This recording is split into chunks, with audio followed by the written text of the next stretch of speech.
మీ విజ్ఞానం, మీ ఆలోచనలు ఇవన్నీ కూడా ఒక పరిష్కార మార్గాలుగా రూపాంతరం చెందాలి.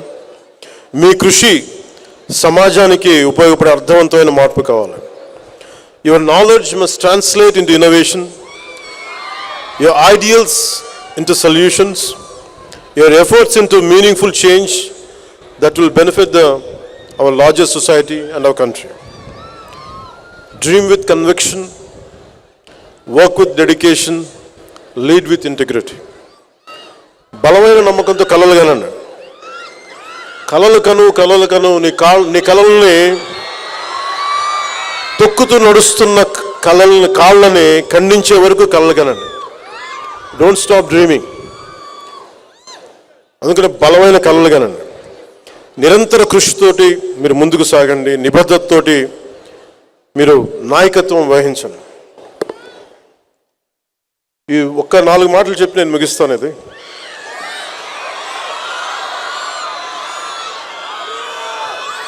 నేను పాలిటిక్స్కి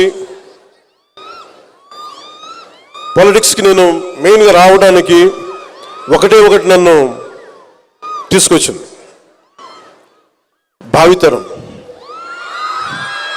ఎందుకంటే చరిత్ర చదువుకుంటున్నప్పుడల్లా చాలాసార్లు నేను భగత్ సింగ్ త్యాగం గురించి చెప్తా ఉంటాను. అతని ఫిలాసఫీ కానీ, ఒక భగత్ సింగే కాదు, ఎంతోమంది మహానుభావులు చిన్న వయసులో చనిపోతే వాళ్ళ చావులు దేనికి వచ్చినాయి, ఎందుకు చనిపోయారు, ఏ త్యాగాల కోసం చనిపోయారు. ఒకసారి చదివినప్పుడల్లా, ఉదాహరణకి ఫ్రీడమ్ ఎట్ మిడ్ నైట్ అనే పుస్తకం చదివితే ఎందుకు దేశ విభజన జరిగినప్పుడు ఎలా జరిగింది, ఎంతమంది చనిపోయారు, ఎన్ని లక్షల మంది చనిపోయారు, ఎన్ని కోట్ల మంది నిరాశ్రులయ్యారు, ఇవన్నీ చదువుతున్నప్పుడల్లా స్వార్థంగా బతకలేం నిజంగా గుండెలోకి తీసుకుంటే. చదివిన చదువు వృధా కాదు. ఇప్పుడు నేను యూనివర్సిటీలకి వెళ్ళలేదు, కానీ యూనివర్సిటీలకి వెళ్ళిన పిహెచ్డి విద్యార్థులా చదువుతాను నేను కూడా ఎప్పుడు రోజు. అంటే నేను ఏం నమ్ముతానంటే పాపులారిటీ ఉండొచ్చు, కానీ పుస్తకాలని చదివి ఆ జ్ఞానాన్ని అనుభవ రూపంలో తీసుకొచ్చి అది ఒక విజ్డమ్గా మారకపోతే మటుకు మనకి లోతుపాతులు అర్థం కావు. నాకు మంచిగా జరిగింది అనుకుంటా. నేను రెగ్యులర్ కన్వెన్షనల్ ఎడ్యుకేషన్ లేకపోవడం వల్ల నాకు భయాలు లేవు. నేను అందుకనే చాలా బాధ్యతగా నేను ఒకటే అనుకున్నా, నా ఆఖరి శ్వాస వరకు భావితరాల కోసం నేను పనిచేయాలి. ఒక సినిమా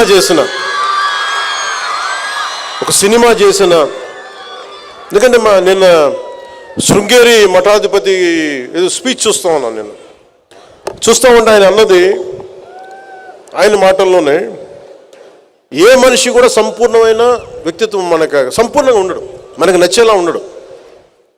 అంటే కంప్లీట్, అంటే 100% గుడ్ అనే పదం ఎక్కడ ఉండదు ఏ వ్యక్తిలో కూడా. కొన్ని మంచి గుణాలు ఉంటాయి, కొన్ని మనకి నచ్చని గుణాలు ఉంటాయి. ఆయన అన్నది ఏంటంటే, కనిపించే మంచి గుణాన్ని శివుడిలాగా అర్ధచంద్రాకారంతో ఎలా నెత్తి మీద పెట్టుకుంటాడు చంద్రుణ్ణి, అలాగే కనిపించని హలాహలాన్ని ఎలాగా కంఠంలో దాచుకుంటాడు, అలాగే మీకు ఏ వ్యక్తిని కలిసినా వాళ్ళలో మంచిని తీసుకోండి, మంచిని బయటికి తెలియజేయండి. శివుడు అర్ధచంద్రాకారాన్ని ఎలా దర్శిస్తాడు శిరస్సు మీద, హలాహలాన్ని మటుకు లోపలే దాచుకోండి, చెడుని మటుకు దాన్ని హైలైట్ చేయొద్దని అది అని చెప్పింది. సో నేను తీసుకుంది, అందరూ నాకు నచ్చే మనుషులు ఉండరు, నచ్చే గుణాలు తీసుకుంటా, నచ్చని గుణాలను వదిలేస్తాను. అలాగే మీరు భవిష్యత్తులో రేపొద్దున యూనివర్సిటీ నుంచి బయటికి వెళ్ళేటప్పుడు గో విత్ వన్ కమిట్మెంట్. మీకోసం ఇంతమంది ట్యాక్స్ పేయర్స్ మనీ, ఇది కొన్ని కోట్ల మంది ట్యాక్స్ పేయర్స్ మనీ. ఇది మనకి యూనివర్సిటీకి వెళ్తే ఈజీగా అన్నీ జరిగిపోతాయి అనుకుంటే మనం కట్టే ఫీజులు తక్కువైనా కానీ ప్రభుత్వం ఖర్చు పెట్టే చాలా ఎక్కువ. సో ఆ చదివిన చదువుకి మీరు ఎంతో కొంత దేశానికి కానీ సమాజానికి కానీ నిజంగా మీరు చేయగలిగితే రుణం అలాగే తీర్చుకోగలం. నాకు ఇంత అభిమానం ఇస్తే సినిమాల్లో నేను రుణం ఎలా తీర్చుకోగలిగానంటే, సమాజం భయంతో కూరుకుపోయి పిరికితనంతో అందరూ ముడుచుకుపోతే నేను వచ్చి నిలబడి ఇదే వైజాగ్లో దగ్గర నుంచి అన్ని రకాలు ఎందుకు నిలబడ్డానంటే ఇది నా నేల, నా దేశం. నేను ఒకటే అనుకున్నా,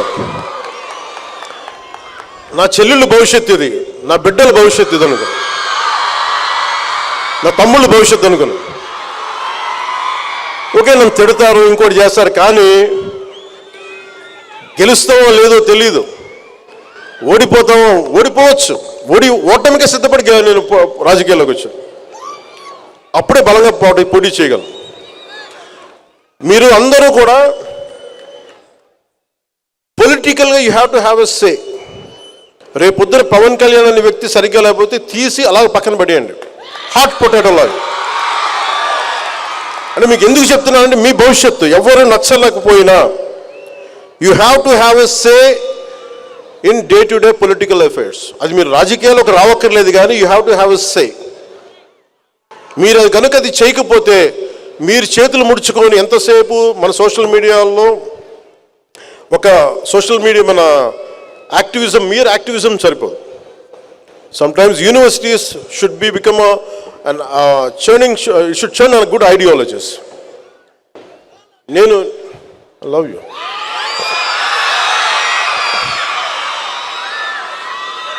అంటే అలాగే మీరు ఐడియాలజీస్ని ఎంబ్రేస్ చేసుకునేటప్పుడు మీకు నచ్చిన వ్యక్తి నాలాంటోడు చెప్పినా కానీ, లేదా ఒక కార్ల్ మార్క్స్ చెప్పినా కానీ, ఏ గొప్ప ఐడియాలజీ మీరు చెప్పినా కానీ you put it to test. మీ జీవితంలో మీరున్న ఈ పర్టికులర్ టైంకి is it applicable or not. బ్లైండ్గా గుడ్డిగా ఏ ఐడియాలజీని నమ్మకండి. చెప్పేసి వెళ్ళిపోతారు వీళ్ళు.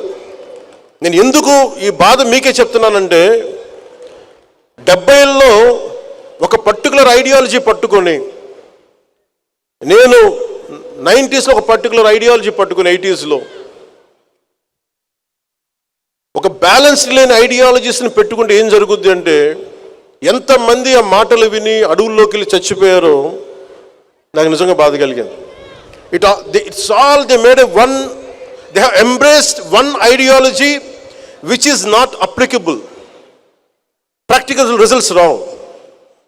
అందుకనే యూనివర్సిటీస్లో విద్యార్థులు నాయకులు ఉండొచ్చు, ఐడియాలజీస్ ఉండొచ్చు, పొలిటికల్ పార్టీ తాలూకు అఫిలియేటెడ్ గ్రూప్స్ ఉండొచ్చు. As each one of you make sure what ideology is it worth to be embraced. మీరు ముందు చూడాలి, ఒక తరం తర్వాత చూడాలి, 2 తరాల ముందు చూడాలి. So make sure what ideology you're embracing. You embrace an ideology which will uphold dharma. You embrace an ideology which holds constitutional values. You embrace an ideology which will show gratitude to the nation which has given you birth. ఇవి ఏది fulfil కాకపోయినా దాంట్లో there is a shortage in that ideology, there is a shortfall. అందుకని మీరు embrace చేసుకునేటప్పుడు ఐడియాలజీని చాలామంది ప్రభావితం అయిపోతారు. మీరు చాలా ప్రభావితమైన వయసు ఇది. నా అలాంటి చెప్తే టక్మని నమ్మేస్తారు. You have to put me for test. నేను 25 సంవత్సరాలు ఎందుకు ఉంటాను రాజకీయాలని చెప్తున్నానంటే I like to be tested. నిలబడాలి కదా. ఒకడు వచ్చి చేతులు ఒప్పుకుంటా వచ్చేసే కుదరదు. అట్లా నువ్వు నిలబడాలి, నలగాలి. నేను ఇదే మాటలు 2014లో చెప్పేవాడిని కాదు, 2025కి చెప్తున్నా. నలిగి మాట్లాడుతున్నా, దెబ్బ తిని మాట్లాడుతున్నా. అలాగే లైఫ్ టైం, జీవితకాలం మీరు ప్రతి ఐడియాలజీని మీరు టెస్ట్ చేయాలి. Your thinking minds, your capable minds. అందుకని మీరు every ideology go beyond communities, go beyond cost.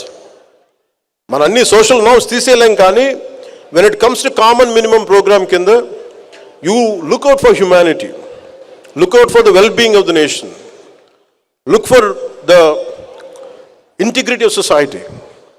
ఇవన్నీ ఆలోచించి దాంతోపాటు మీరు బంగారు భవిష్యత్తు మీకు ఉండాలి మనస్ఫూర్తిగా. ఎందుకంటే it all needs one right mind. మీలో ఎంత శక్తి ఉందో మీకు తెలియదు.